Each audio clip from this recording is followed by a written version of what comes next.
أحبك يا الله في الفقر والغنى، أحبك يا الله في اليسر والعسر، أحبك يا الله في الفقر والغنى، أحبك يا الله في اليسر والعسر، أحبك في دقات قلبي وأنسه، فحبك زاد الروح في سائر العمر. بسم الله الرحمن الرحيم. الحمد لله رب العالمين، والصلاة والسلام على أشرف المرسلين سيدنا محمد وعلى آله وصحبه أجمعين. قال المصنف رحمه الله تعالى: وعلى من نفع بعلم الدارين آمين. رضي الله عني وعنكم. وقال رضي الله عنه: الحيض لغة السيلان، وشرعا دم جبلة يخرج من أقصى رحم المرأة على سبيل الصحة في أوقات مخصوصة. والنفاس والدم الخارج عقب الولادة، لقوله: ما يحرم بالحيض والنفاس 11 شيئا: الصلاة والطواف ومس المصحف وحمله واللبث في المسجد وقراءة القرآن بقصد القراءة والصوم والطلاق والمرور في المسجد عند خوف التلويث والاستمتاع بما بين السرة والركبة والطهارة بنية التعبد.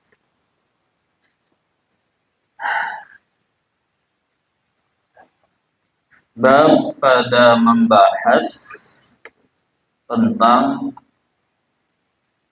haid, nifas, dan istihadah.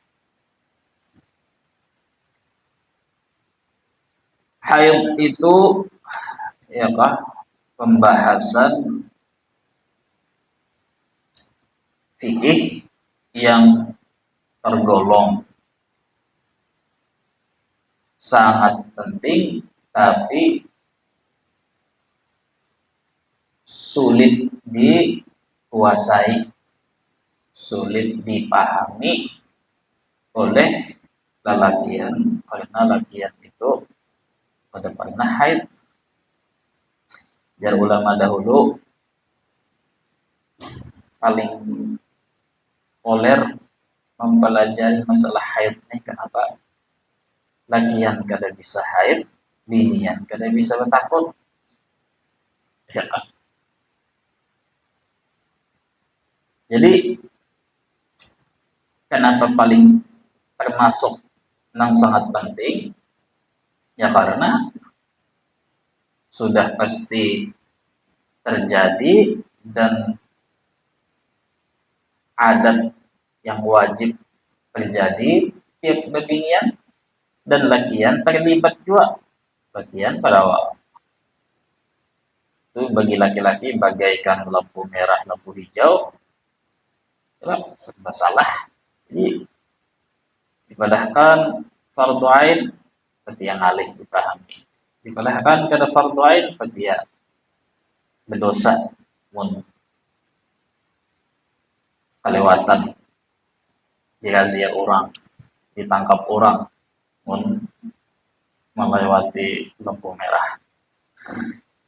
Jadi kita membahas dasar-dasar utama aja, pembahasan dasar masalah haid dan nifas, dan membahas apa yang diharamkan atas perempuan yang mendapat haid atau nifas. Ya, jadi haid bahari dahulu di zaman orang Arab, bahkan di awal-awal Islam itu datang muncul. Haid itu perempuan yang haid dianggap binian najis atau dianggap barang nang jijik, dianggap jijik, dianggap najis. Jadi dahulu di jahiliyah binian haid disuruh keluar rumah, guring di luar, kada boleh makan semeja, guring setilam. Ya.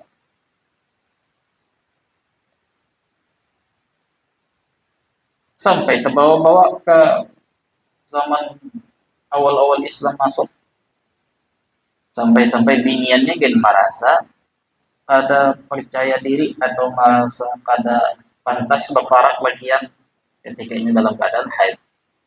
Sampai dahulu Aisyah disuruh Rasulullah ambilkan tikar yang dipakai sini biasa sembahyang, ambilkan tikar di masjid. Artinya menjulung nih, tangan Sayyidah Aisyah mengambilkan tikar itu. Ya Sayyidah Aisyah, tapi ulun lagi haid. Jadi Rasulullah itu haid itu lain urusan ikam, lain di tangan ikam, lain ikam nang maatur jadi haid itu Allah Ta'ala sudah yang qad katabahu Allah ala banati ibni Adam, Allah Ta'ala mentakdirkan mewajibkan. Ya, Rasulullah akhirnya mencontohkan lawan sahabat rancak baudu dari banyu bekas minum dari banyu bekas cangkir Sayyidah Aisyah. Lawas kalawasan lugman ini atau adat ini ditinggalkan sahabat. Artinya anggapan bahwa binian haid itu adalah binian yang rigat atau binian yang najis atau apa, lawas kalawasan jadi hilang. Nah, tahu ini muncul lagi atau pada apa? Yang jelas Rasulullah itu menghilangkan anggapan itu di tengah-tengah orang Arab, sehingga Rasulullah mencontohkan goreng serumah, setilam, apa? Makan minum dari bekas makanan bini nang haid dan sebagainya. Jadi haid itu mungkin bini yang sepalih tahu sudah sepalih 2,5 tahun. Jadi haid itu paling usia yang paling muda yang mungkin didatangi haid itu 9 tahun. Binian artinya menafian talan binian sudah 9 tahun sesedangnya dijaga dipantau tah. Paling cepat 9 tahun kurang setengah bulan itu paling mana sudah kisaran 9 tahun, tapi lamun tiba-tiba sebelum 9 tahun setengah bulan sebelum 9 tahun, nah itu pada diterima. Tapi kalau 10 hari 14-13 hari sebelum 9 tahun, nah itu berarti darahnya darah haid sudah keluar. Biasanya ada yang 14 tahun, ada juga mendakan biasanya 20 tahun.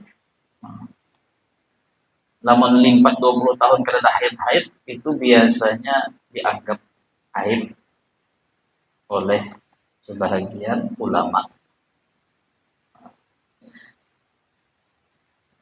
Kada berarti ini yang itu adalah cacat atau apa, kada, cuman kada sehat. Ada juga binian Fatimah anaknya Rasulullah yang kada pernah haid. Nah, jadi umur paling anung saya itu ialah 9 tahunan. Paling sedikit, jadi bebinian nih, tahu aja kalau sudah paling sedikit dianggap haid itu minimal 24 jam, namun dihitung darahnya keluar 24 jam sehari semalam. Kalau sudah 24 jam ke atas berarti itu darah haid. Biasanya 6 hari atau 7 hari. Paling lawas maksimal darah haid itu keluar 15 hari. Kalau limpat pada 15 hari, maka berarti yang limpat pada 15 hari itu lain darah haid. Berarti sudah boleh sembahyang. Nah,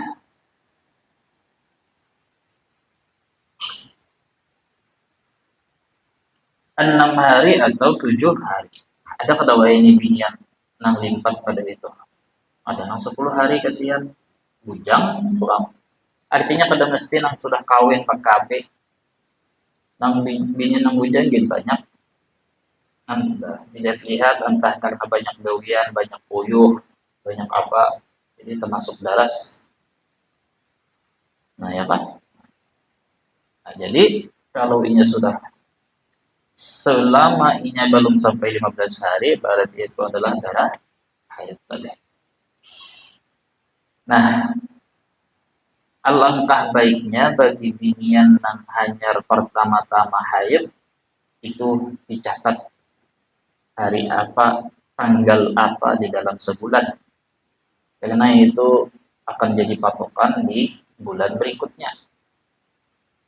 Terutama binian yang inya prakawin atau berencana KB. Pokoknya binian ketika inya sudah menggunakan KB atau menggunakan benda-benda yang merubah, berpotensi merusak tatanan, aturan atau kebiasaan tanggal haid, itu sebelumnya hitung, ingatakan bujur-bujur hari apa mulai dan tanggal berapa di dalam sebulan itu mulai dan berapa hari biasanya. Karena kalau tiba-tiba terjadi hal yang kada dikira-kira, gara-gara tamakan apakah atau apakah penyakit apakah, tiba-tiba darahnya misalnya sebulanan atau 25 hari, lalu 25 hari keluar pulang putus nyambung, itu bisa aja terjadi tadi. Nah, maka biasanya kebiasaannya dah nang dijadikan patokan itu nang terakhir kali waktu normal. Nah, ya kah?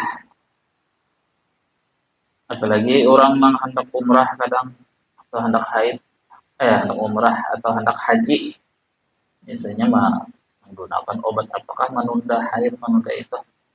Dikit banyaknya efek sampingnya itu pasti ada ya lah.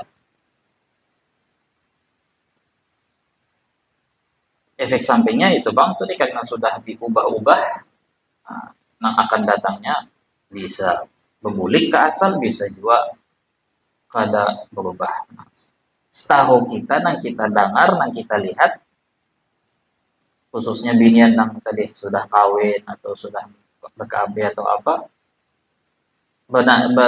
bermaju-maju tanggalnya. Biasanya tanggal 1 awal bulan jadi tanggal 2, tanggal 2 kena bulan April tanggal 3. Nang biasa 7 hari 6 hari baru jadi 3 hari aja. Baru jadi, nah di situ aja lalu mau.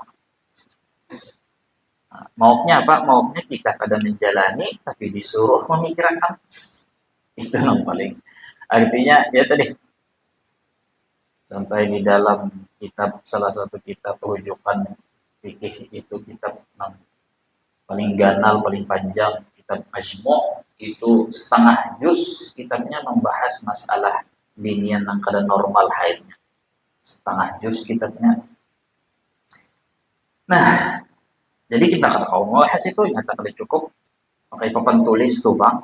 Yang papan tulis dia belum tentu yang paham lagi, apalagi ada papan tulis, jadi kada usah dibahas. Jadi nang merasa ada nang lain pada orang, silahkan bertakun lawan gurunya aja di rumah. Guru yang lain jangan dulu. Nah, ya kan?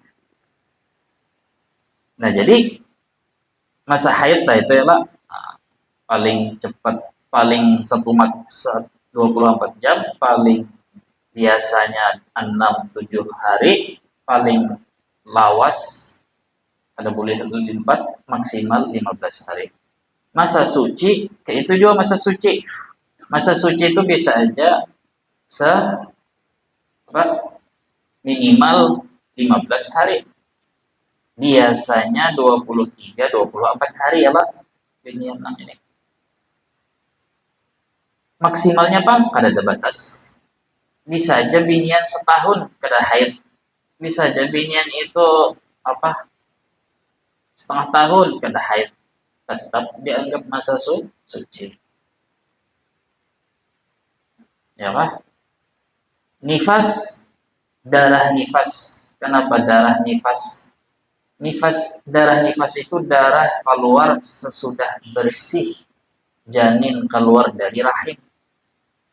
Mun darahnya keluar bayi lawan bayinya, itu lain darah nifas namanya. masih dianggap darah istihadah aja. Tapi kalau darah tuntung melahirkan langsung keluar, langsung atau sesudahnya, pokoknya sudah bersih rahim dari bayi, keluar darah nifas, walau sekejap saja darahnya keluar setetes, itu dianggap darah nifas. Kenapa dia namanya nifas? Diambil dari kalimat nafsun, nyawa. Karena darah nifas itu keluar setelah keluarnya satu nyawa dari dalam parut, lalu disebut darah nifas. Ini binian nih, yang sudah beranak atau yang tidak pernah. Jadi darah nifas itu keluar setetes sesudah beranak, dianggap darah nifas, pada boleh sembahyang. Andai kata paling lawas berapa? 60 hari. Paling biasanya 40 hari. Andai kata keluar nifas, ini biasanya binian lambat sesar.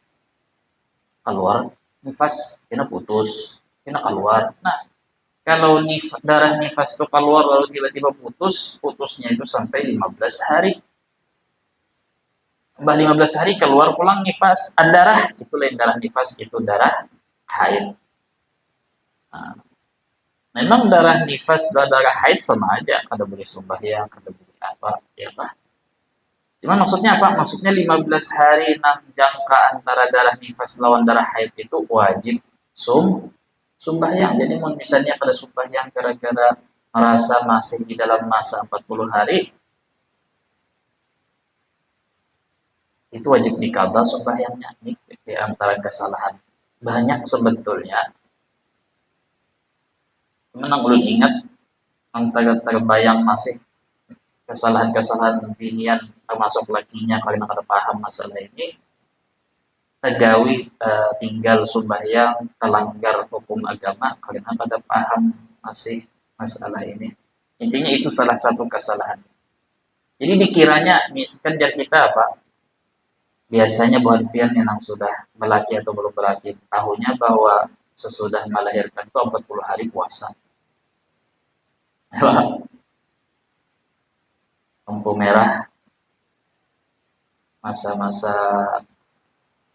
galau itu lagian masa-masa banget pada diserang Israel. Lagian banyak berubah wataknya, moodnya. Lalu mahadam menghitung hari, menghitung jam. Nah, jadi misalnya nih keluar darah nifas, lalu tiba-tiba 10 hari masih di dalam masa 40 hari, jadi dikiranya masih nifas. Walaupun darahnya berhenti satu mati sejenak, dikiranya sejenak saja. Ada 15 hari sampai 15 hari, 20 hari darah keluar pulang darah, dikiranya masih darah nifas. Dikiranya 20 hari yang lewat itu masih darah nifas, lalu bersembahyangan. Kenapa merasa masih masa nifas? Karena ajarnya masih 40 hari. Padahal kalau sudah lipat 15 hari antara nifas dan darah yang sesudah nifas ada 15 hari, itu berarti ini sudah masa suci. Karena darah yang kedua itu darah haid, 15 hari itu wajib dikabah sembahyangnya. Kalau itu masa suci, ini harus sembahyang. Semestinya itu kan ada khilaf ulama macam-macam, ada khilaf ulama ya lu pada mungkin biar aja yang memakai pendapat yang nyaman-nyaman aja supaya dia tetap bertahan di situ. Jadi kada tahu yang mana mau tamat, yang mana kada. Tapi kalau ini kada ada, ini sudah final ya. Nah. Jadi minimal mungkin kada bingung ngalih mempelajari, ya kada ada salahnya bertakun-takun kalau anak atau bini atau minantu atau daun sanak ada yang masalah kayak itu tadi. Yang lalu mudah Allah Ta'ala ampuni. Itu harapan paling besar sudah. Ya kan? Nah, ini nifas itu bisa aja setetes, bisa aja setengah jam. Mbah itu putus. Normalnya 40 hari. Binian yang operasi biasanya kada lawas benar, paling lawas 60 hari. Ini kencak lakian nih sudah 40 hari, saya yakin sudah habis, alhamdulillah tamatlah kita 40 hari. Sudah hari lagi, nah masih bisa keluar. Karena 40 hari itu biasanya bisa aja orang sampai 50 hari. Jadi pian perhatikan ketika ingin lipat pada 40 hari sudah nih, 40 hari lewat sudah, hadang dulu sambil ayo pian ambil itu sebagai kebiasaan. Tapi ya kah? Jadi tetap aja sembahyang, puasa. Tapi andai kata kena keluar darah di hari nang ke-41, di hari nang ke-50, kan tadinya kita 40 hari sudah selamat nih, dimong nih. Lalu ada lagi darah keluar misalnya sebelum 40 sudah putus, dimong nih. 40 habis, tamat dah 40. Bersih nih, masa-masa bersih. Sekalinya pas hari nang ke-45 keluar, itu nifas kah, haid kah? Nifas masih. Berarti mon masih nifas berarti apa? Dari 41 sampai 45 itu puasanya kada sah. Anu pang nang pecucok itu mah kayak misalnya nang sudah terlanjur itu skip ya. Yalah 41 sampai 44 ya karena dia menganggap itu valid karena biasanya sudah. Walaupun sebetulnya yang kakak disuruh ya tadi mon kau bahati, kau berjaga-jaga, tapi pada tahan lagi sudah itu tawakal. Nah beda mon misal, nah ini pula misalnya pian hendak memakai nang tadi berjaga-jaga akhirnya pian 41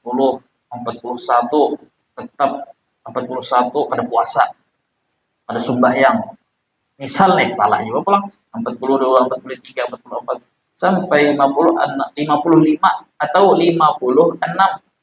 Sekalinya 56 keluar darah 15 hari nih dari 40 sampai 56, 15 hari lewat hanya darah pulang keluar. Nah berarti darah sesudah 15 hari itu apa? Darah haid. Nah berarti apa? Dari 41 sampai 55 tadi di dalam jangka 15 hari itu masa suci. Masa suci apa? Berarti wajib puasa di dalam masa itu. Mungkin kada puasa kada sembahyang, wajib maqadha. Berarti yang mana tetap aja sembahyang, puasa, masa-masa itu. Pokoknya yang bujur-bujur ibaratnya bisa dikatakan sudah aman itu 60. Nah, semesti yang 100% aman. Mun 40 hari lewat 40 hari itu aman jawaban kita 95% masih. Karena kenapa jalur 95%? Karena ghalib biasanya memang 40 darah nih nifas itu ya lah. Nah, jadi kada apa-apa pian mengambil patokan 40 aja lah. Ini hanya ulun memberi contoh kan ya supaya pian merasakan dikit mauknya kayak patah. Padahal hanya masalah haid nifas saja, lagi belum mustahadah, mubtadaah, mu'tadah, binian yang kada ingat tanggal, binian yang darahnya warna-warni, banu habang, banu hirang, umbahano setumat, umbahano lawas, umbahano kada pengalaman, hanya pertama kali darahnya warna-warni pulang, tahun angkatan di makamnya. Ya lah, nah, tapi itu tadi, itu hal yang di luar kebiasaan, tapi kadang jarang terjadi. Nah, makanya tadi ada salahnya banyak-banyak istighfar minta ampun Allah Ta'ala. Terakhir masalah apa yang diharamkan oleh haid dan nifas. Binian banyak tahu kalau lah lakian tahu semalih Haid nifas itu ada 11 macam yang tidak boleh digawe. Sembahyang, tawaf, mencapai mishaf, mengangkat mishaf walaupun balapik tapi mengangkat, tidak mencapai tapi mengangkat, itu kada boleh. Bagaimana duduk di masjid, orang haid ialah baca Quran dengan niat membaca Quran, bukan zikir wirid. Zikir wirid apa? Puasa haram ya kah? Talak, lakian hati-hati, haram menjatuhkan talak di masa binian lagi haid, atau biniannya dalam keadaan suci kada haid, tapi sucinya itu di masa sucinya itu sebelumnya pernah berkerubut, pernah berkumpul, berhubungan suami istri, itu jangan ditalak. Jadi namun hendak mentalak terpaksa sudah mentalak bini itu di hati, sucikah haidkah? Suci. Di masa suci yang ada ini sebelumnya hendak mentalak nih, adakah berhubungan suami istri? Ada. Nah, ayo khas itu. Terpaksa benar hendak mentalak ya lah. Nah, jadi jangan mentalak di waktu haid atau di waktu suci, inya belum, kecuali biniannya nang minta. Ini biniannya nang hendak ulun minta cerai kada, jadi kan aku udah boleh, kan bagi haid kada haid pokoknya aku bayari, aku ganti duit, aku nang menagih khulu, aku nang memulihkan mahar rupiah. Nah itu boleh aja, ini nang minta. Nah,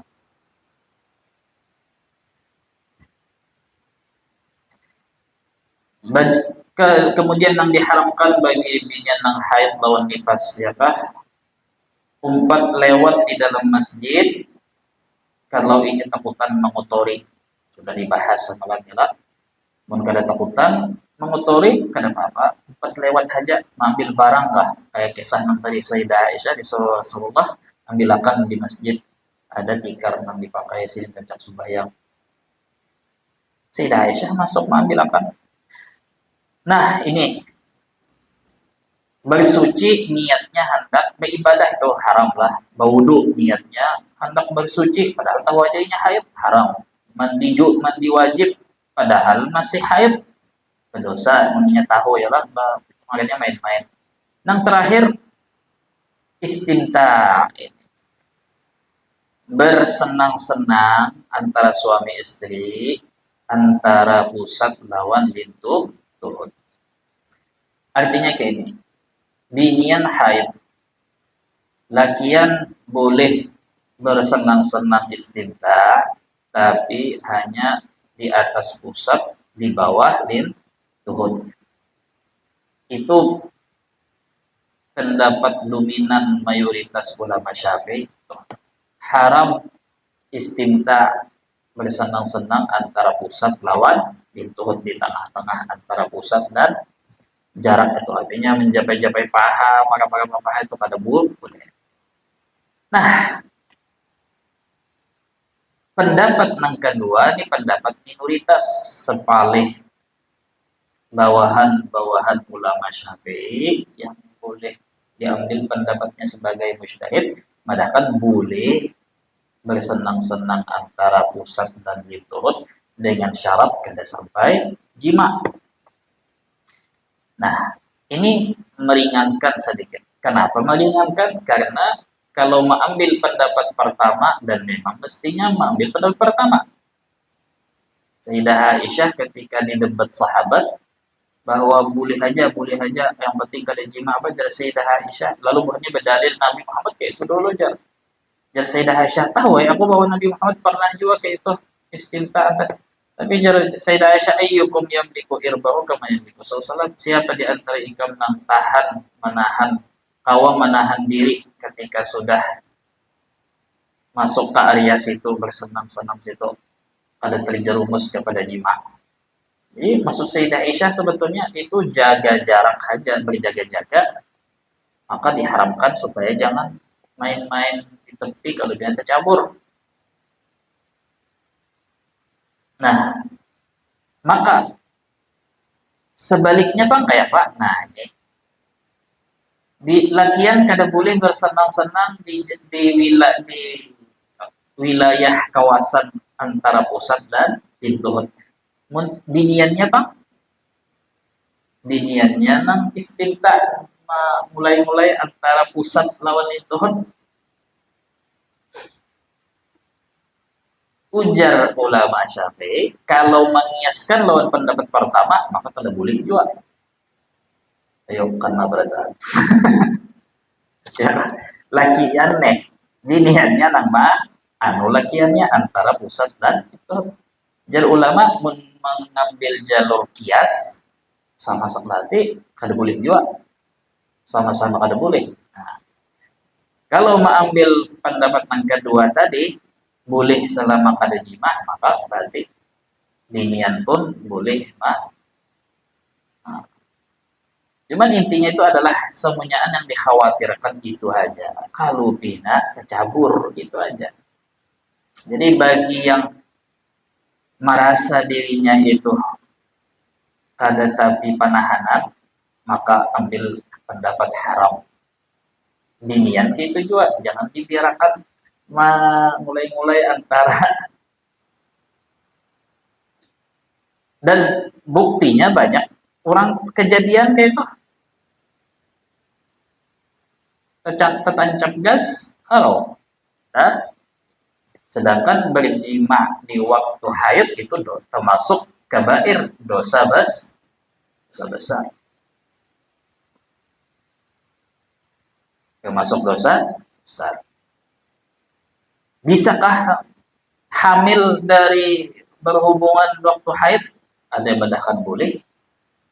Ulama tib, ulama kedokteran janin kebanyakan mendahkan kada mungkin jadi anak.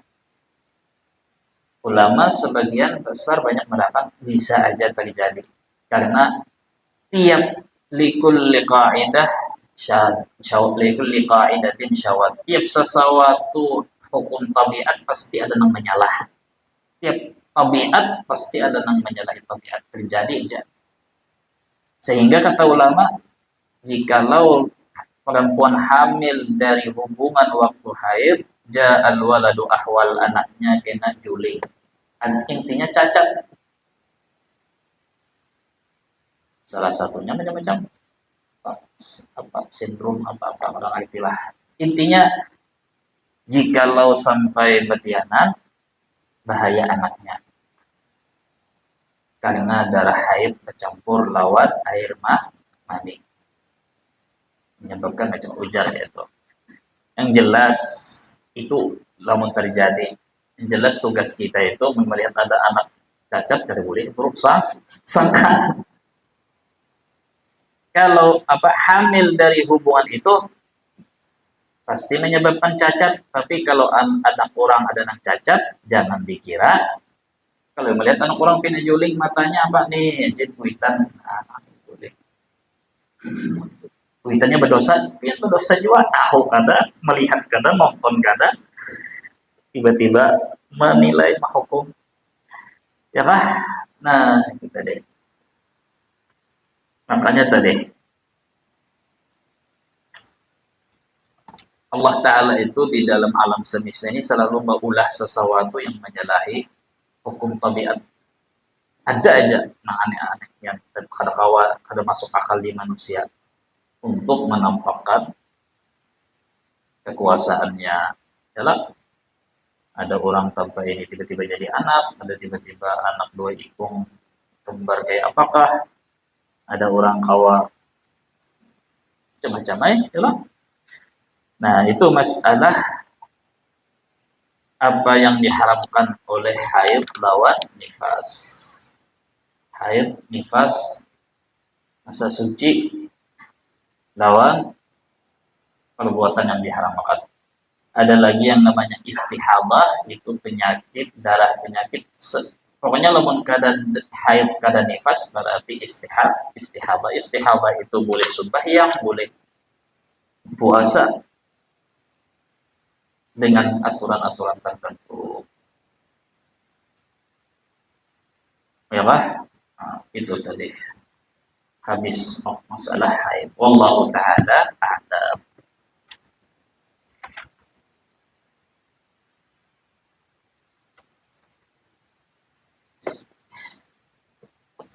Bismillahirrahmanirrahim. Qala musannif rahimahullahu taala al-hikmatul hadiyah wal 'ishrun ba'da al-mi'ah. La nihayata limadamika in arja'aka ilaika wa la tafrahu madaihuka in azhara judahu alaika. Al-hikmatu tsaniyah wal 'ishrun ba'da al-mi'ah kun bi awsafi rububiyyatihi muta'alliqan wa bi awsafi ubudiyyatika lahu mutahaqqiqan. Hikmah Ibnu Athaillah As-Sakandari yang 121. La nihayata limadamika, tiada kesudahan, tiada penghabisan, tiada ujungnya bagi segala keburukan-keburukanmu, hal-hal tercela darimu. Jika Allah Ta'ala mengembalikan dirimu, artinya melepaskan dirimu kepada dirimu sendiri. Dan tidak akan ada habisnya hal-hal terpuji darimu, kebaikan-kebaikanmu, kemuliaan-kemuliaanmu, jika Allah Ta'ala menampakkan sifat pemurahnya atas dirimu, artinya sifat taufiknya, pertolongannya atas dirimu. Hikmah yang 121 ini dari Ibnu Athaillah hendak menjelaskan dan meyakinkan apa arti sebuah taufik dari Allah Subhanahu wa Ta'ala. Dannya kayak ini. Pertama, pahamannya nih, manusia itu dicipta Allah Ta'ala dari dua kenyataan yang harus kita yakini. Pertama, nafsu naluri hayawan, makhluk hidup, binatangkah atau hewankah? Itu satu. Kedua, unsur yang kedua adalah ruh, fitrah dan ruh yang menjadi rahasia ilahi yang Allah Ta'ala tiupkan di dalam jasad manusia. Apa maksudnya? Kita wajib menerima bahwa hakikat pertama dari manusia itu kandungan jasadnya nang dari tanah itu punya kesamaan dengan semua makhluk yang tercipta dari tanah, yaitu dalam hal ini apa? Binatang, semua jenis binatang, makhluk hidup. Maka otomatis nalurinya sama, naluri hewannya sama, yaitu apa? Makan, syahwat makan, syahwat minum, syahwat lawan jenis, dan juga syahwat cinta diri, syahwat cemburu, benci, hasad, iri, ya. Kita kadang-kadang itu semata-mata buruk, tapi tergantung gunaannya ya lah. Karena kita perlu juga lawan yang namanya syahwat makan, syahwat minum, syahwat lawan jenis. Allah Ta'ala sengaja mengulah kita sama kayak ada kesamaan kayak binatang. Kita ada kayak binatang tapi ada kesamaan dengan binatang di dalam hal besar. Separuh di diri kita itu sama kayak binatang. Untuk apa? Untuk keberlanjutan hidup harus ada. Lamun manusia kada diberi syahwat makan minum suka lawan jenis, kada mungkin ini mengejar surga. Jadi memang itu kada salah, Tuhan maulahkan itu kada salah, kita nang menggunakannya nang salah. Jadi pertama dululah kesamaan kita dengan binatang itu wajib diakui dan itu kada aib. Ya. Nah,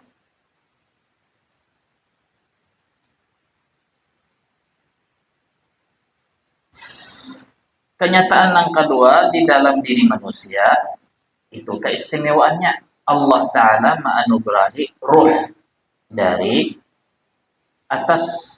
Jadi ruh itu bukan dari bumi tapi dari atas. Nah, itu keistimewaannya. Ruh ini, di dalam ruh itulah ada terkandung yang namanya cinta lawan sosok yang mencipta, rindu lawan zat yang maha pencipta, maha pemberi, dan lain-lain, ya kah? Nah,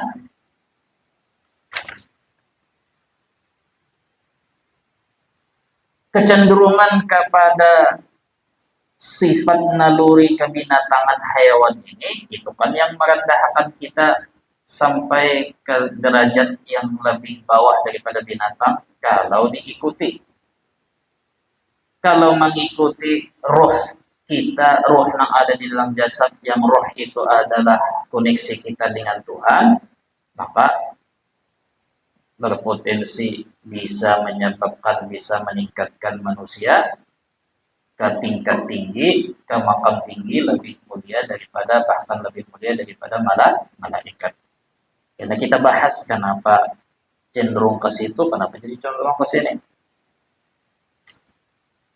Nah, kenapa ketika kita, ini supaya kita mengenal diri sendiri nih, kenapa ketika kita mengikuti kehendak nafsu kita, yang nafsu kita adalah sama halnya dengan gharizah nafsu binatang, itu akan menjadi lebih hina dari binatang. Kenapa? Karena kayak ini, binatang itu, coba aja yang perhatikan, binatang puaskah sekalipun, pemakan daging kah, pemakan apakah, inya kada makan, kada memangsa kecuali kalau lagi lapar. Kalau lagi lapar benar, inya itu timbul nang syahwat nafsu nang membeludak hendak memangsa. Tapi coba ketika inya kanyang parut, hamuk lah inya, kada. Salah-salah di hadapannya lewat kelinci kah, lewat apakah, ditawakannya aja. Kada disasahnya. Ular kah apakah melihat kena kanyang, kada lagi menyasah. Betul lah. Jadi semacam ada di program Allah Ta'ala itu, programnya itu ada aturan terbatas. Ada batasan terbatas pulang. Apa batasan terbatas? Inya ketika lapar telah, inya mencari apa nang di parak inya. Mangsa nah penang parak pada inya. Kalau sudah makan dan kanyang, ada lagi inya malalah keluar habitat inya, keluar wilayah inya. Kadang misalnya di Batu Licin sudah dapat apa nang inya kehendaki, banyak aja calon-calon mangsa inya nih, banyak sudah, tetap aja diborongnya di keluar kota pulang mencari, bah keluar kota, dari desa keluar kota ke kota, ke ibu kota, dari ibu kota hendak pulang ke luar negeri, dari sugih di kampung hendak sugih di kota, sugih di kota hendak juga terkenal jadi pengusaha, mengambil apa kesugihan harta yang di ibu kota hendak pulang jadi pengusaha kelas internasional misalnya. Itu manusia kayak itu ya lah. Manusia lamun makan kanyang tetap aja masih mikirakan apalagi biasa makan kena, apalagi nang kau disimpan, apa nang kau diborong dikuasai, padahal kanyang sudah. Jadi ketika di dalam Quran Allah Ta'ala tuh banyak mencela atau menyebutkan sifat-sifat tercela di dalam manusia, itu maksudnya dari sisi itunya. Manusia itu jadi dalam Quran ketujuh kufur, kada menghargai, kada mensyukuri barian. Rentan putus asa, rentan berbuat zalim, apalagi apa rentan jahil dengan orang lain, rentan macam-macam, ya. Nah, jadi binatang kada lamun inya lakanya, karena inya mau milih guring aja lagi kada mikirakan. Mun lapar hanya mencari makan. Dan ya kah? Dan binatang itu pulang inya jadi makan minum itu karena nalurinya itu inya ada cinta bertahan hidup, artinya demi bertahan hidup. Inya kada hendak mati, inya kada hendak punah. Itu aja, inya hendak bertahan hidup lalu mencari mangsa, bisa. Dan inya itu ya apa? Jadi lamun inya kanyang, sudah kanyang itu menahan inya memangsa. Ya. Dan binatang buas itu inya hanya punya cakar lawan gigi untuk memangsa, tidak menggunakan yang lain. Ya, gigi atau apa, kuku, cakar inya ya untuk memangsa. Alat senjata untuk memangsa itu aja. Tidak ada memikirkan menggunakan yang lain atau itu aja. Nah, ada di tangan inya, ada di adanya kah? Sesudah dapat mangsa inya makan kanyang sudah. Nah, lah. Tapi manusia itu ketika inya cenderung kepada nafsu inya, menjadi budak hawa nafsu inya. Kenapa? Pertama tadi, inya bisa menggunakan semua fasilitas alat di dunia ini untuk memangsa. Ya, karena inya diberi Allah Ta'ala utak yang jangkauannya lebih luas daripada utak di dalam manusia, di dalam binatang. Utak itu maulah inya jadi pintar memakan hak orang lain atau mengambil atau tamak atau kreatif di dalam menipu, menzalimi, mengambil yang bukan haknya ya. Sehingga manusia itu alat untuk memangsainya itu adalah akal. Utaknya itu kau menggunakan semua alat fasilitas yang ada di dunia.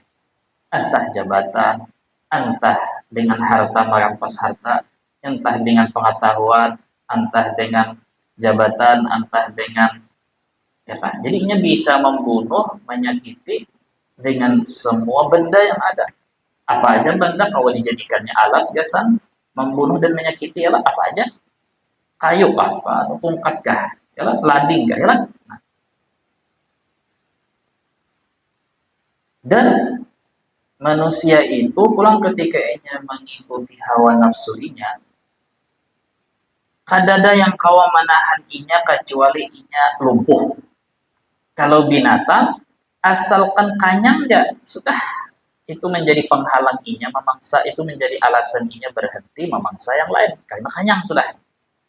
Kalau manusia diberi kanyang kayak apa aja, kada cukup menahan inya memangsa. Makin kanyang, makin sugih, makin berkuasa, makin hendak tambah berkuasa, makin hendak belawas, makin hendak sugih. Yalah. Satu aja nang kawa maulah manusia itu alasan inya berhenti atau ampih apa lumpuh, lemah, lumpuh, cacat, yalah, patahkah batis, butakah mata, ibaratnya gugurkah dari jabatan, diboikot kurangkah, apakah misalnya lah pokoknya dilumpuhkan hanyarnya itu. Ini yang kita bicarakan manusia pada umumnya, manusia yang andai kata Allah Ta'ala berlepas tangan. Makanya jadinya tadi jumlah pertama, kadada habisnya keburukan ikam, muntuhan, melepas ikam, membiarkan ikam, mengikuti nafsu ikam, atau menyerahkan ikam kepada nafsu ikam. Pada habisnya keburukan ikam, kecuali mati. Ya, nah, jadi itu tah dulu maksud daripada jumlah pertama.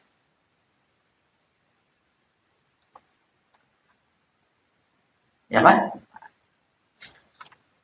Jadinya makin tamak, makin serakah, makin la nihayata limadzabika. Kadada habisnya, kadada kesudahannya, kadada kata terakhir bagi keburukan ikam, kejelekan ikam, jika Allah Ta'ala mengembalikan ikam kepada diri ikam. Diri ikam yang hakikat yang aslinya itu sama aja kayak hewan, binatang yang lain, sama-sama makhluk dari tanah. Nah, ya Pak. Dan itu sudah pasti ya Pak.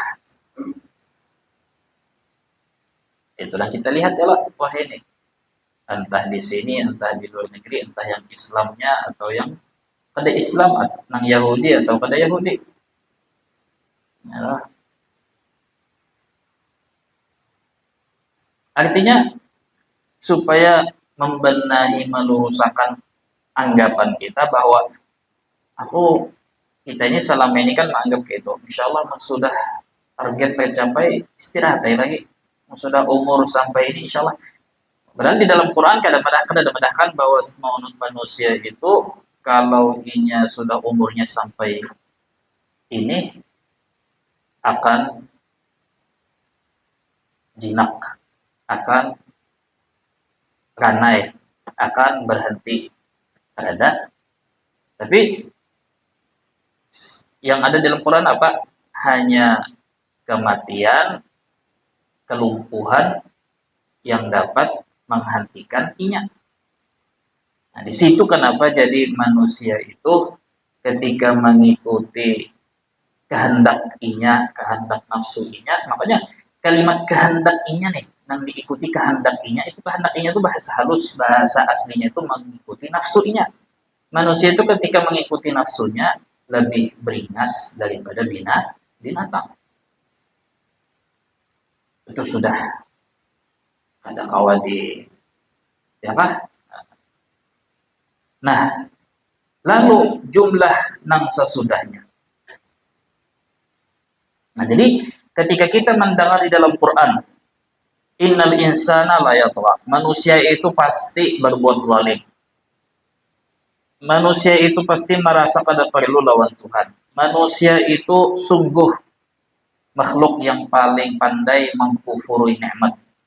Manusia itu pasti melupakan dirinya tercipta dari apa. Manusia itu kalau dinyamani, inya lupa diri. Kalau disakiti, inya lalu putus asa, menyumpah-nyumpah. Ya lah.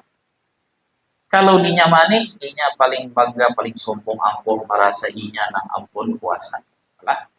Jadi ketika ada ayat-ayat Quran kayak itu, ini Tuhan sebetulnya bukan membicarakan satu golongan beda dengan golongan lain. Sebetulnya membicarakan semua golongan, semua manusia. Jadi sebagian manusia hakikatnya masuk ke dalam ayat ini. Kalau apa? Kalau Allah Ta'ala berlepas. Itu maksudnya. Jadi kada apa-apa kita mentafsir, ini masalah tafsir. Kada salah bujur aja lamun kita menafsirkan maksud Tuhan itu berataan manusia. Termasuk para nabi, ulama, salihin, andai kata Tuhan berlepas tangan, pasti kembali ke definisi ayat-ayat Quran ini. Inya bakal zalim, kafir, jahil, pengganggu, pemangsa, macam-macam ya Pak. Dan banget pada binatang, itu pasti. Jadi itu aja sebutin Tuhan berlepas. Pada hakikatnya telah itu. Tuhan berlepas, maka itu yang terjadi. Jadi binatang ada penghabisan bagi keburukannya, yaitu kalau kanyang sudah ranainya. Tapi kalau manusia kadada. Kalau Tuhan lepas tangan. Nah,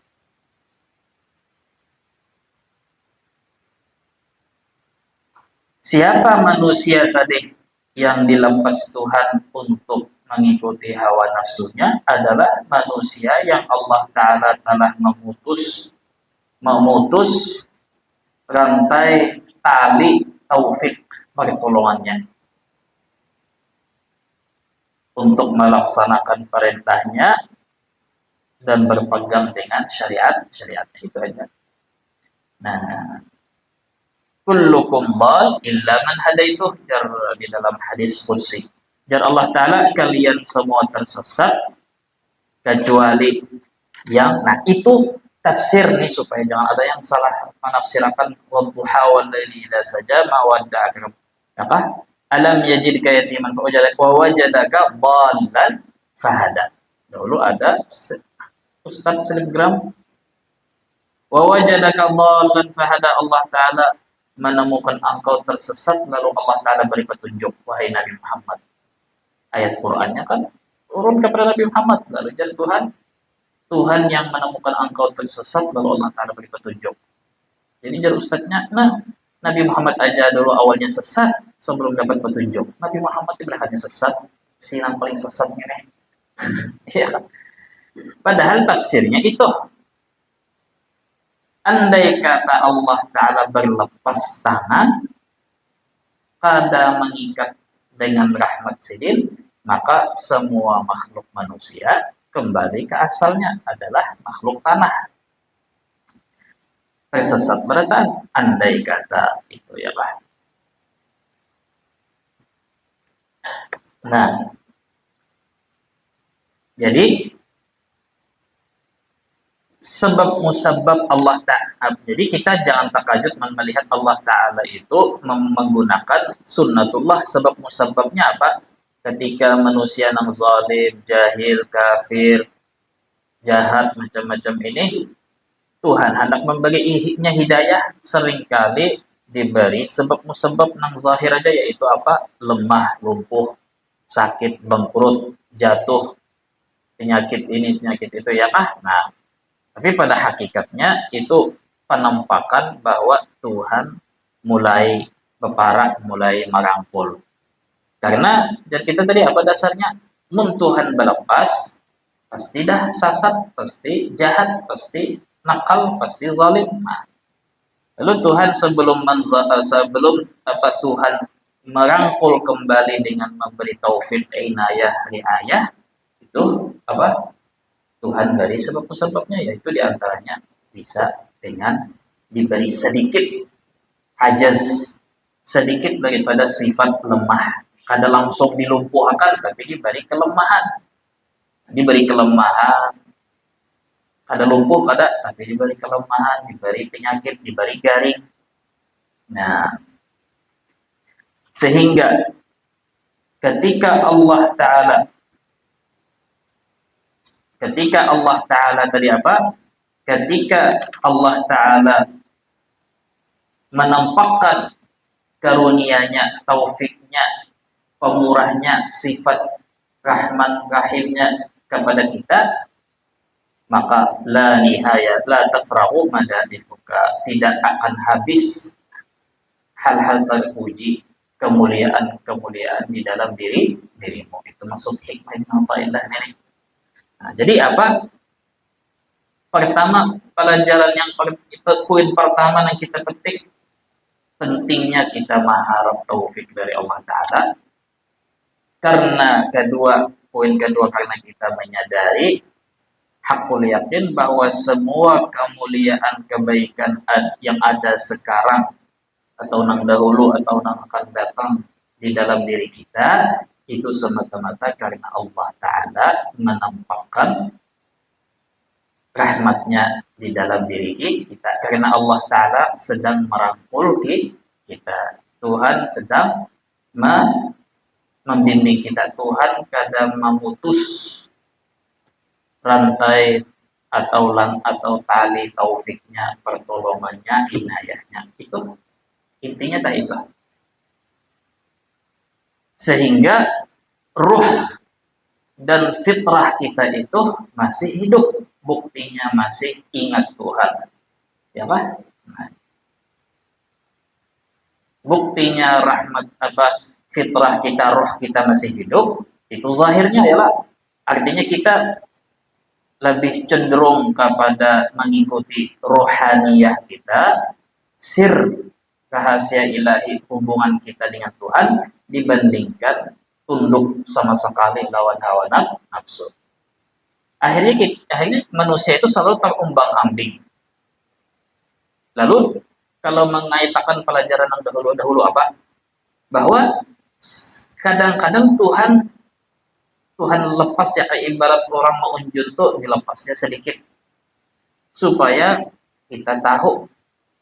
Kadang-kadang ketika Tuhan melihat manusia ini lupa diri karena merasa bersih, suci, parak lawan Tuhan, ujub di hati sedikit, kadang-kadang dilepas Tuhan, dibiarkan Tuhan, dilepas Tuhan, tangan sedih, akhirnya berbulik ke asalnya manusia, zaluman, kafuran, dari akhirnya mengikuti nafsu, mengikuti hawa nafsu, lalu terdingsir sedikit, terpeleset sedikit. Nah, namun ternyata masih ada amal masih ada ini, Tuhan tarik pulang, Tuhan jijik pulang, ya kah? Jadi yang penting itu tadi, yang wajib kita yakini bahwa wa ma bikum min ni'matin faminallah. Semua nikmat, terutama nikmat akhirat yang di dalam diri kita itu ada. Sehingga apa poin-poin yang ketiga yang berikutnya, supaya kita selalu melihat rahmat Tuhan sehingga kita ada putus asa, kada selalu yang kita ingatkan hanya dosa. Hanyar bahanu kita merasa orang pina cepat sugih, kita lambat, pina nyaman, rezeki orang kita pina sedikit, lalu ayah menganggap Tuhan ada sayang atau menganggap Tuhan tuh memblacklist lawan kita, mengusir kita sudah, atau kada hendak memberi muha lawan kita ibaratnya. Ya, padahal itu kada jadi patokannya bahwa Tuhan tuh teparak lawan kita atau teparak lawan yang lain. Patokannya itu ada di akhirat tadi. Jadi ketika semakin kita lebih mengikuti ajakan ruh kita, fitrah kita, dibandingkan nafsu basyariyah, gharizah hayawaniyah ini, maka itu sudah tanda bahwa Tuhan lebih banyak sayangnya lawan kita daripada adanya. Nah, itu yang dimaksud ya kah?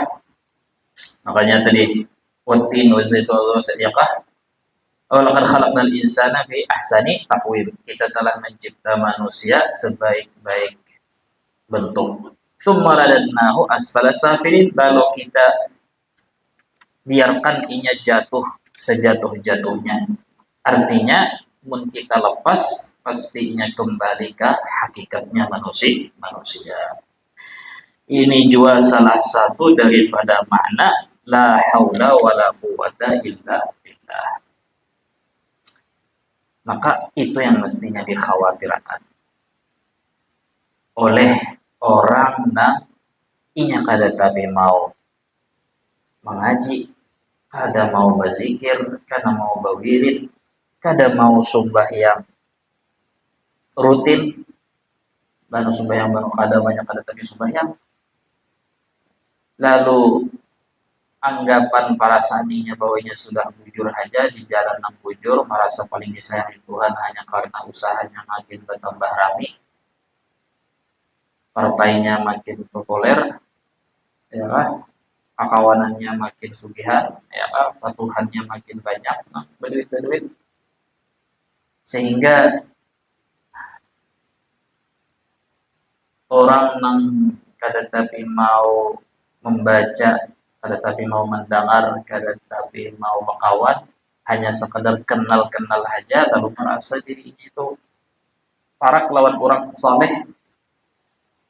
Orang nangke itu pun tadi inya merasa ada perlu ikan ada perlu juga memarapi, apalagi merasa sedih tahun dijauhi orang-orang nangke itu, ya Pak. Karena pada akhirnya kita dituntut untuk memikirkan hubungan kita lawan Tuhan, itu aja lagi sudah. Kada perlu lagi mikirkan yang lain, mengawani kah kada mawani yang menganggap kita kayak apakah. Apa fokus ke situ, kada usah mikirkan rami kada rami. Lalu jarnya hikmah yang berikutnya itu natijah. Itu adalah hasil daripada sebelumnya. Kun bi awsafi rububiyatihi, maka jadilah engkau dengan sifat-sifat ketuhanannya itu senantiasa bergantung, dan dengan sifat-sifat kehambaanmu engkau tekun atau menekuni. Jadi jadinya ketika kita sudah faham asal muasal manusia, karena kalau tahu kita itu daripada banyu lah, tanah lah, air lah, angin lah, asal diri itu kan ada hubungannya. Yang perlu kita tahu, yang penting kita tahu itu adalah hakikatnya manusia tadi, separuhnya tercipta dari tanah, naluri hayawan binatang, separuhnya kemuliaannya adalah ruhnya, akal cahayanya, cahaya akalnya, fitrahnya tadi. Cenderung kanan atau ke kiri, zahirnya itu inya bisa cenderung kanan, bisa cenderung kiri, itu zahirnya. Tapi hakikatnya itu adalah tangan Tuhan sedang melepas atau sedang memegang, sedang membimbing atau sedang melepas. Ya, nang ada bahasa iblis itu dilaknat Tuhan, atau apa artinya dilaknat? Diusir. Apa artinya diusir? Artinya Tuhan melepas sama sekali, permanen. Nah, jadi kalimat dilaknat Tuhan itu artinya diusir dari rahmat. Apa artinya diusir dari rahmat Tuhan? Nang bahasa dilaknat tuh dilepas secara permanen. Artinya kayak apa aja pada harapan orang ini dapat rahmat. Sehingga iblis itu, nah kita lihat kelakuan iblis.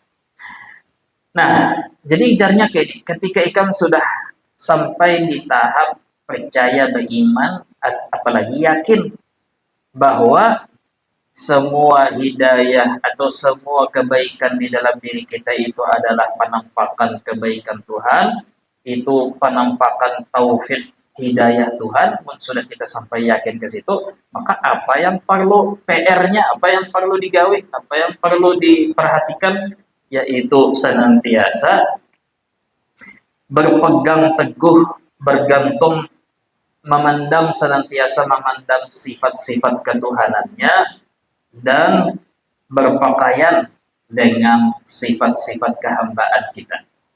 Itu lagi di mana apa sifat-sifat ketuhanan Allah Ta'ala, atau sifat-sifat ketuhanan itu apa? Sugih, mulia, kuasa, kuat, perkasa. Sifat kehambaan adalah hina, lemah, dhaif, fakir. Nah, jadi supaya mempertahankan, supaya tangan rahmat Tuhan ini jangan melepas kita, supaya kita jangan menjadi binatang, solusinya, jalan satu-satunya adalah itu tadi, selalu mendekati hal-hal yang mengingatkan atau menampakkan kehambaan kita, mengaitakan lawan sifat ketuhanan Allah Ta'ala. Ya, karena ke ini. Jadi ke ini jadinya supaya tambah meyakini hal itu. Apa buktinya bahwa kita itu fakir, dhaif, lemah, miskin? Bahwa jahil pulang apa? Bahwa kita ini diibaratkan, diumpamakan seperti alat penerima sinyal, alat penerima radar. Apa ini alat? Ini alat penerima sinyal. Inya itu hanya penerima aja. Inya makan, minum, bergerak, guring, apa? Kada tahu kayak apa cara kerjanya. Misal, ulun ini bapander. Tahulah ulun pian tahulah kayak apa proses tahapan proses rinci detailnya, jadi ulun kau mengeluarkan suara, kawa mengatur huruf, mengeluarkan bahasa ini bahasa itu, tahulah. Kita bahinak aja kita kada tahu kayak apa prosesnya bahinak. Biar ahli kedokteran kayak apakah inya menganalisa atau inya menjelaskan secara ilmiah pasti buntu. Misalnya apa jar ulun pasti buntu, misalnya jar jar ikam jadi kau bahinak karena ada jantung misalnya memompa darah ini. Lalu bang yang menggerakkan jantung siapa? Buntu ay. Kayak apa aja canggihnya ilmu manusia di dalam jurusan apa aja pasti buntu. Ayo hapianan masalah listrik kayak apa jadinya lampu kayak penyala listrik ini dari bumi apa dari energi ini pasti buntu. Ujung-ujungnya kemana? Buntu. Nah, apalagi nang nyata-nyata nang kita siang malam tiap waktu ini kita bergerak, kita tahulah kayak apa hakikat jadi kita mau bergerak. Kawalah tahu kita makan minum nih kayak apa prosesnya mengunyahnya lalu jadinya bahannya mau kita maulah anak kita tahunya maulah aja kita tahu prosesnya kayak apa itu urusan Allah Taala. Artinya apa? Artinya apa yang kita lakukan, apa yang kita bicarakan, apa yang kita gunakan di dalam awak kita aja kita kada tahu. Bukti apa? Kita kada tahu itu adalah tanda, bukti, dalil bahwa kita itu hanya penerima. Penerima penampakan kekuasaan Tuhan. Ya buktinya kita kada tahu. Lalu kita merasa haram, ayo tunjukkan kayak apa. Jadi apa cara bekerjanya nih organ tubuh di dalam ya kan? Jadi kita selalu diumpamakan di dalam ilmu tasawuf itu ibarat alat penerima aja. Kita kawa menggunakan fasilitas di awak kita ini, tapi kita kada kawa mengendalikan. Pian teguring tuh bang. Kada kawa mengatur wayah apa guring, wayah apa bangun, wayah apa wahin, wayah apa batuk. Pian kada kawa mengatur pian mati wayah apa beganal betinggi berapa senti yang kada kawa mengatur. Jadi kebanyakan kada kawa ini nah kada habisnya ulun mencoba mengisahkan kada kawa, maka kada kawa itu adalah sudah penampakan nyata bahwa kita tadi apa la syai'a bukan sesuatu, hanya sekadar penerima kudrat kuasa Allah Ta'ala. Nah, lalu jarnya ini tahapan kedua nih. Tahapan kedua, kita diberi Allah Ta'ala akal. Akal ini menunjuk, akal kada usah nang diberi akal sempurna, yang diberi upak aja lalu diberi naluri nang pendek kayak binatang. Binatang itu unta aja tah ketika ada nang menapak atau menarik buntutnya langsung bangun inya melihat ke belakang. Kucing kah misalnya lah, kucing mendengar suara orang berjalan ya hancap melihat kanan kiri tahajud. Artinya apa? Kucing nang kada tapi utak benar tah, artinya kada sempurna utaknya. Yang ini itu di program terbatas saja, makan, minum, kanyang, guring, kada lagi memangsa dari kita ya lah. Ya itu pulang isok sampai mati kayak itu. Yang ada tahu jualnya mati kah ya apa ya kada tapi mikirakan. Tapi digatuk orang atau mendengar suara orang buka tikus kah apakah ya kah? Artinya apa? Apa hubungannya lawan manusia tadi bahwa makhluk nang kayak ini aja binatang aja ini bisa naluri bahwa ketika ada nang bergerak atau menggerakkan dirinya, ini mencari tahu siapa yang menggerakkan. Kuda ketika diberi tanda, ini bergerak. Kenapa bergerak? Karena tahu bahwa ada yang menungganginya. Itu kan cara kerja akal itu kalau proses akal. Nah, artinya apa? Artinya ketika manusia itu melihat di dalam dirinya itu ada bermacam-macam aktivitas bergerak, berdiri, berbander, wahid, melihat, berpikir, tertawa, nangis. Tapi kada kau mah ngendaliakan jadi kita tadi lah guring kada kau mah atur beganal batuha besakit bauyuh behirang beputih kada kau mah ngendaliakan, maka sudah pasti secara akal itu inya berkeyakinan bahwa ada yang mengendalikan inya, ada yang menguasai inya, ada yang mengatur inya, walaupun inya belum tahu siapa yang mengatur, tapi pasti sudah secara akal ada yang mengatur. Itu aja sudah proses akal ya lah.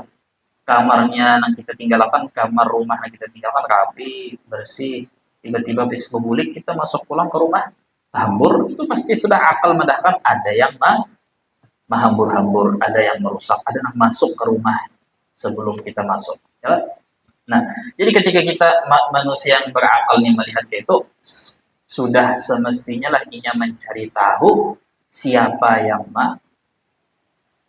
berkuasa ini, siapa yang mengatur inya, siapa menggerakkan inya, siapa yang mendiamkan inya, siapa yang memegang suasana hati inya, gembira, sedih, siapa yang kuasa mencipta ketenangan di hati inya, sehingga ketika inya sadar bahwa inya kada kau mengendalikan hati inya, lalu inya meyakini bahwa ada zat Tuhan yang mengendalikan, yang mencipta rasa tenang di hati, maka otomatis apa?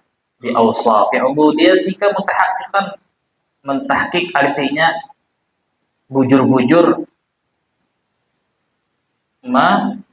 mendalami sifat-sifat kehambaan. Apa sifat-sifat kehambaan? Maka akhirnya minta lawan sidin menciptakan ketenangan di dalam hati. Inya kada kau mengendalikan sudah. Padahal ulun hendak pernah melupakan inya dulu itu kayak apa ya? Sudah di mata alam sudah masih jaga ingatan. Ya kan? Hante. Inya hendak melupakan aja kada kawan. Supaya kada keingatan aja kada kawan. Artinya apa? Kada kawan. Tapi ada bendanya ada, tapi kada kawan dikendalikan. Nah, maka akhirnya inya berpikir bahwa pasti ada yang memasukkan benda itu. Yang memasukkan itu nang harat berarti itu nang kuasa. Maka akhirnya inya meminta kepada yang memasukkan rasa tenang atau merasakan rasa sedih, meminta akhirnya sedikit demi sedikit inya membiasakan atau jadi kita bertahapuk dengan sifat-sifat kehambaan, yaitu senantiasa meminta. Dan ketika diberi, inya ingat bahwa ini adalah penampakan pemberian, bukan ulahan inya. Nah, jadi sehingga tujuan daripada hidup, gawian kita yang mestinya kita sibukkan tiap hari, tiap menit, tiap waktu adalah kembali kepada sifat kehambaan kita, lalu kita kaitkan dengan sifat-sifat ketuhanan Allah Ta'ala. Itu tujuan daripada hidup. Semua amal ibadah, semua wirid, zikir, maulid, apakah digawi, mencari ke pasar kah, apakah kawin kah, beranakan kah, adakah, apakah, itu semua tujuannya itu sebetulnya. Yakah bertahakuk dengan sifat-sifat kehambaan kita kepada Allah dan bergantung kepada sifat-sifat ketuhanan Allah. Dan dua-duanya ini saling mengaitkan, terserah mau memulai dari sifat Tuhankah dahulu, maka itu akan menghubungkan kepada sifat kehambaan, atau memulai dengan sifat kehambaan kita, maka itu pasti mengaitkan juga kena lawan sifat ketuhanan. Asal mau berpikir, afala tatafakkarun, ya kah? Jadi pada akhirnya kita hendak begawian kah? Kita melihat situasi orang perkelahian kah, orang perang kah? Bangsa-bangsa kita di Palestina dihajar orang kah? Apakah sebelum tindakan apa-apa, sebelum ikhtiar apa-apa, ya nomor satu itu pang lagi. Nomor satu atau hal yang pertama itu pang tahakuk dengan sifat ketuhanan Tuhan, ketuhanan Allah Ta'ala. Lawan bertahakuk dengan sifat kita itu apa? Memohon, berdoa lawan Allah Ta'ala tadi. Mudah-mudahan Allah Ta'ala memudahkan, menolongi, menyelamatkan, merahmati orang-orang yang mati syahid tadi apa. awal daripada sebelum ikhtiar tadi. Yang tunalah pulang ke pasar. Kenapa orang bahari menyambat aku hendak berikhtiar dulu ya? Atau hendak kawin kah? Kenapa tiap kali bahasa berusaha itu berarti ikhtiar? Kenapa? Misal berdatang supaya kawin harus berdatang, jangan berdatang itu berikhtiar. Namun supaya pakolehan di pasar harus turun pasar begawi, berjualan, beruyuh, berpaluh, itu dibahasakan berikhtiar. Kenapa berikhtiar? Karena hakikatnya rizki itu sudah dicatat, lalu kita disuruh ikhtiar, artinya memilih. Jadi rizki itu ada rizki yang sudah diatur Tuhan, ada rizki yang harus dipilih. Jadi lain kita mencipta rizki, tapi kita memilih mengambilkah atau kada, tapi rizki itu sudah ada. Yang orang bahari menyambat ikhtiar. Artinya apa? Artinya lamun andai kata orang hendak berjihadkah, hendak berjuangkah, hendak memenangkan apakah, itu kemenangan Allah Ta'ala itu sudah ada, pertolongan Allah Ta'ala itu sudah ada, lalu kita disuruh berikhtiar. Nah, sebelum berikhtiar kita semestinya tadi berdoa. Oh, ini kita ada di zaman kita tadi. Nah, jadi musibah kita yang paling nyata umat Islam itu adalah hikmah Allah yang ada ini. Bahwa kita tadi menang rasa kita, kalah rasa kita juga. Artinya kalah rasa kada terima, kita kalah karena pada dasarnya kita pada merasa bahwa kita itu ajas, fakir, dhaif, dan ketika kita menang, kita bangga dengan kemenangan kita tadi. Akhirnya kita melupakan banyak, meninggalkan. Berdoa itu kada mesti juga bagus. Saya anak membayu orang lain berdoa lewat WA, lewat apa, ini bagus benar ya Pak. Cuman doa bi dhahril ghaib mustajab. Doa tanpa orang tahu, kita berdoa apalagi yang didoakan kada tahu, itu mustajab. Salah satu tanda-tanda atau penyebab doa itu mustajab.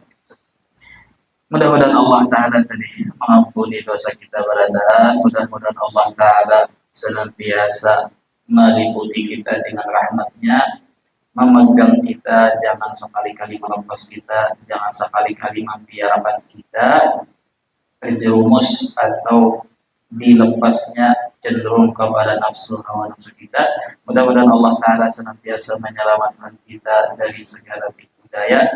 Mudah-mudahan Allah Ta'ala senantiasa selalu mengingatkan kepada kita akan hakikat sifat ketuhanannya dan hakikat sifat kehambaan kita. Mudah-mudahan Allah Ta'ala tadi menyelamatkan seluruh umat Islam, terutama orang muslimin di Gaza, di Palestina, dan di seluruh dimanapun mereka berada. Mudah-mudahan kita berataan diberi taufik, selamat dunia akhirat, diberi husnul khatimah. Dengan niat itu ila rahmatin Nabi wa alihi kiram. Al-Fatihah. Ayyuhal maghdubi 'alaihim wad-dallin. Amin. Bismillahirrahmanirrahim. Alhamdulillahirabbil alamin. Allahumma shalli ala sayyidina Muhammad ajma'in. Allahumma nas'aluka ilman nafi'an wa rizqan thayyiban wa 'amalan shalihan mutaqabbalan. Rabbana hab lana min azwajina wa dhurriyyatina qurrata a'yun waj'alna lil muttaqina imama. Allahumma ansur ahla Ghazzah wa thabbit aqdamahum.